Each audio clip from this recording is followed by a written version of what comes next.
What happens when you put a football YouTuber in a professional football tournament? The result is what you expect. Let's get into it. This event is fantastic. Everyone's having fun around it. It's amazing weather. I would absolutely recommend it. It's been an absolutely fantastic experience. I can't really put into words the absolute honour that I have to be here to put on the shirt to represent my local football club. I'm living everyone's dream as a fan, and I know how lucky I am. So to everyone back home, thank you for supporting me. If it wasn't for you guys, I wouldn't be in this situation now. Up the Clarets. Alright, boys and girls, so clearly I am back from America playing in the TST, the soccer tournament for Burnley Football Club. Now, you may be well aware of this, and if you haven't, then you have clearly not been watching me. I'm not a footballer, putting a disclaimer. You're going to tell quite quickly how far away from the depth of my quality level it's damning. Yes, in these YouTuber charity matches, I may look semi-decent, but it's not the same. If you're not aware of what TST was, it was a football tournament 7-a-side over in America with a $1 million cash prize, and it was a collection of a variety of a lot of different teams. If it is specific 7-a-side futsal teams, if it's just a professional club with academy players or ex-pro players, sometimes it's clubs that are just normal football clubs but play maybe at a lower level, like #United as well. There's a lot of variety of people here, but the main thing is almost everyone is a professional footballer in some capacity. And then there's me. I want this video to be almost like an experiment of what does it look like when a literal YouTuber from the street almost just gets thrown into a professional football match. I think this is interesting in terms of a pure, like, social experiment. So in this video, I'm going to go through my highlights and also just the kind of goals that happens in the game and just kind of what goes on during the time period. But yeah, thank you all so much yet again for your support. If you guys didn't support me and put me on this level, then I would never have been brought on to this by Burnley. And I thank not just the club, but the staff team, all the players for really making me feel welcome, because even though I may not be a footballer, they treat me like one of their own and made the week absolutely immense for me. So thank you for that, honestly. Okay, so we are beginning here with actually the last game of the tournament here, which was live on ESPN. Concacaf versus Burnley, JJ Watt versus Pat McAfee. You may be aware of their names if you're from America. They're quite big. They're quite a big deal. Surprisingly, like, you know, NFL legends and that, surprisingly, are quite a big deal. So here's me on your screen, live on ESPN. I'm sure that was great, a fantastic jump scare for many people. And yeah, you can see that the record for Burnley there is 0-2. I don't want to do any spoilers here, but does it really matter which way around I show you guys the highlights here? We still got knocked out in group stages, and I will kind of explain why here. Basically, it's a completely different sport. 7-a-side to 11-a-side. Our team is a collection of a bunch of basically, you know, 11-a-side specific players, and a lot of teams just simply weren't. And you'll see from other highlights how it kind of goes. So I get subbed on here around the 14th minute. This was again I played the less amount of minutes of, as I believe it was on ESPN, and I think that the manager at the time kind of just wanted to protect me. So you'll see. So here we go. So 1-0 down already. A decent goal then made by Concacaf. And you can see me just trying to not mess up. So I played on the right hand side of this game kind of as a right defensive player. It's 7-a-side, so it doesn't really matter where you play, just kind of defensive-ish. Ball comes on the top here. I kind of misjudge it, and I somehow get a handball there, and it ends up being a free kick in quite a somewhat dangerous area. But it doesn't really matter because Pat McAfee skies it, and I made sure that he knew about that. And he did see me, and he wasn't a big fan of that, so it got subbed off immediately. But yeah, basically our team was, you know, a bunch of academy players or ex-pros, but all specific 11-a-side players. And it is just simply a different way of playing football. And you may be thinking that's just an excuse, but Inter Milan, Bayern Munich both came into the tournament as well with all their players, academy players or ex-pro players. Again, Bayern Munich, Inter Milan, basically all like established teams didn't do particularly amazing because it is just a different style of football. So just because we went 0-3, so did Inter Milan and Bayern Munich, and Dortmund would have as well, but they also played Bayern Munich. So here you go. So here's me on the ball here, and I didn't give the ball away. So that's, you know what, so far, as you can see in background here, I'm on the right-hand side, and I did not give the ball away once. Ball comes to me, put on a bit of pressure, they got a corner, that might as well be a goal as far as I'm concerned. I've got a corner here. This is my moment. I got JJ Watt in the box. Just one good ball in, Liam, you idiot, and I could be, that's me done, right? Me on the corner, ball in. I overhit it. I did overhit it. Now, here's my defense. I did wear a different pair of boots for each game, as after the first game, someone either swapped out my boots or stolen my boots. My boots are missing. This was like a running joke. However, it's not funny. I actually have lost my boots, and it wasn't my fault, so I don't know what's happened there. But yeah, I'm hoping to get that done and replaced eventually. So we went 2-0 down, unfortunately, but look at this shot by Chris Eagles here, who... absolute top bloke, by the way. They all are, obviously, but that's a top finish, and I left this in here. And I may give another highlight because I know that you'll very much appreciate that. Look at this, behind, and that HD quality, top bins, a great finish off Eags right there. And this was a beautiful night. It was like 7 o'clock in the evening. The weather, it cooled down, and then we're 3-1 down. Yeah, it was really sad at times because the reality is I don't think we actually played that bad. Like, we didn't actually play bad at all. It was simply a case of, like, we just kept on being caught out in stupid areas that... teams don't typically see you get punished for. Like, transitions especially was just wild, and we go 4-1 in our last game there. But I actually felt like in that game we actually played quite well.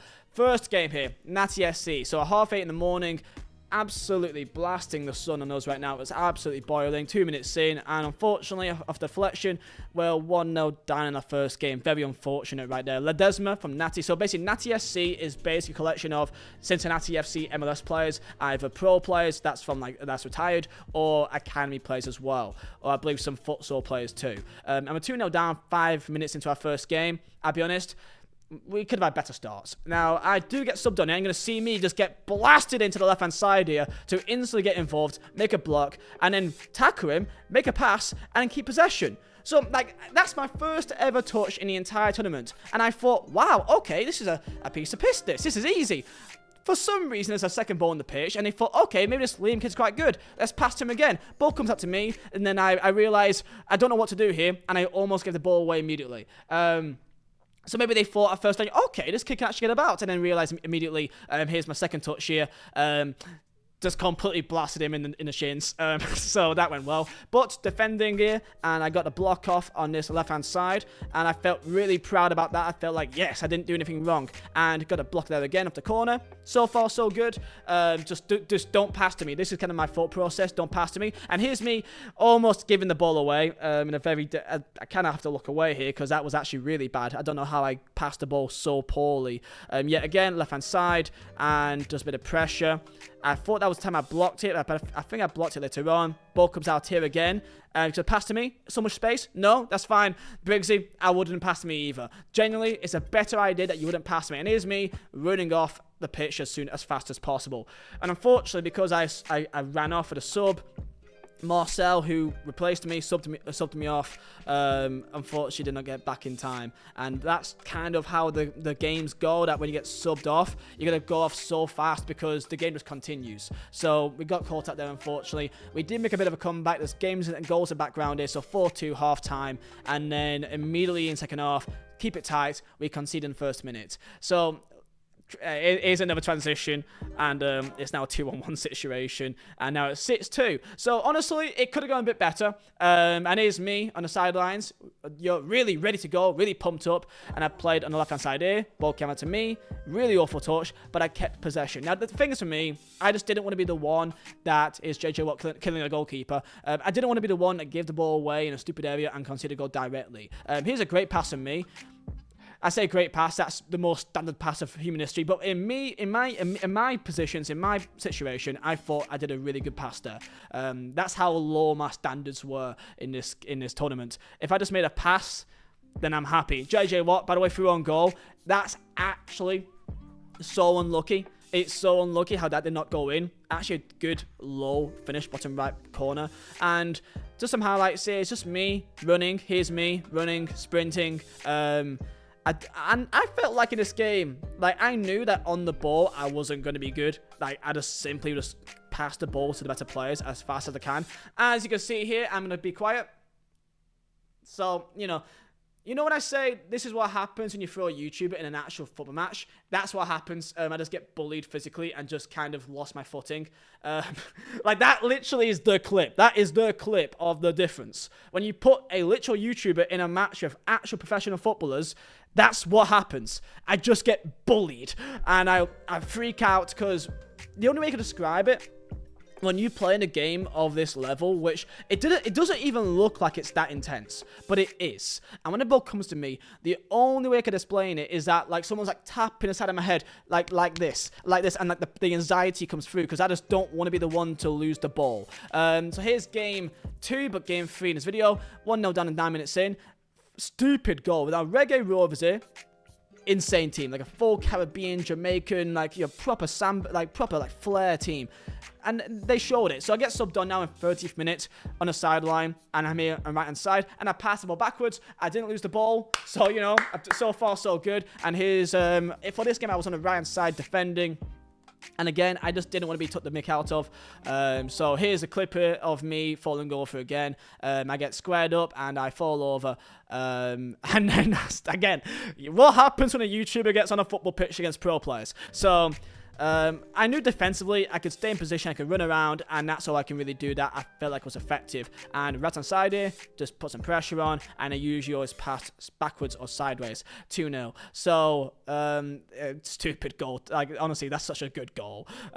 Here's me, right hand side here. In a bit of space, I passed it off, thinking, okay, so far so good, and then I blocked the shot, so that was good, and then it's 3-0. And then in that moment, I think it was Bartley actually just said to me, like, you know, just let the ball hit you, and it didn't, and it went in back of the net. I don't think I was too happy with it. He's a really good man, really good bloke. I did not want to let him down, and I think I did there, so I'm very sorry, mate. It's 5-0. The thing is, at this stage, I can't, like, none of us can actually be mad because these are actually, like, all specifically 7-a-side pros. Like, Reggae Rovers, I believe we spoke to them. This was indeed, like, the 7th tournament they've played so far this year. Me and the ball, I didn't lose it, so, you know, that's my standards right there. Here's me running, bit of pace. I got some space to run in front of me. Then I realised that I'm not that good, and there's a throw-in. And by the way, during the game, when the ball came to me, because they realised I wasn't that good, they were screaming, "Hey, go get that little white boy." So I was kind of a bit, like, annoyed there, but there's not much I can do. I am a little white boy. So, one-on-one situation, and I tackled him. I held my own. Defensively, I actually felt like I was really good. Maybe it doesn't look like it. Maybe because they were, you know, 6-2 up or 5-0 up. They didn't really care or try that hard. One-on-one situation. He could take me on. He could do me. He could make me look silly. Goes backwards. It could be because they're 5-0 up. But, you know, is a clearance here by myself. Could have bounced off me and went back in the net. But I cleared it into oblivion. And with 8 minutes left here, there is another goal with me on the pitch. And I got shouted at again by Bartley. I'm so sorry, mate. I don't want to let you down. And then 5 minutes left in the game. Ball comes to me. Guess what? Easy pass. And I don't see it ever again because they know that I'm possibly going to pass it straight back to them anyway. So that's how it's going to go. And then sub, I'm off. So those are my highlights for the tournament. And actually, on a high note here, we did actually go through on goal. Jason McCartney, really good bloke as well. And he, lovely finish. I think he was our top goal scorer. I think. Him or Eagles, I believe. Oh yeah, here's the goalkeeper just passing it around like a goddamn, like Iniesta. And it's 7-1. So, yeah, so that's literally how the tournament went. Now, the thing is, we stayed there for the entire tournament. Our women's team also played as well. So they also, I think they lost their first game, but very, very, very unfortunately. They won their second game, and the last game, complete chaos. It happened. Look, I saw a few people online kind of like be a bit annoyed, but I think the reality is, it is just a different sport. Now, I know with me, from a personal perspective, I know me being there or not would have not made much of a difference if I played. I didn't want to be the one that once I get subbed on, I was a complete burden and that we would have lost because I was on the pitch. I think no matter if I was on the pitch or off the pitch, the results would have been the same, that it was simply just a completely different like sport in terms of how you passed around on the pitch. I'm just happy to be involved, and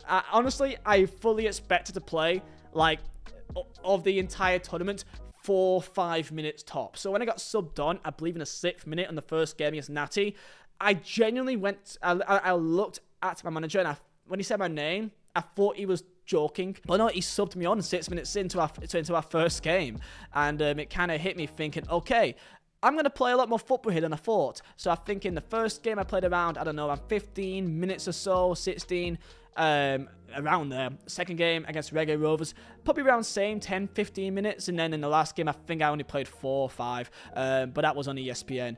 That is my experience being a footballer for Burnley Football Club. It was, despite the results, one of the best weeks of my life. That's my experience, and that's what it looks like when you throw a YouTuber who's not a professional footballer, not even close, but I can run into a actual professional setting. So thank you for support, and thank you to Burnley Football Club and everyone involved for trusting me, and most importantly, dealing with me.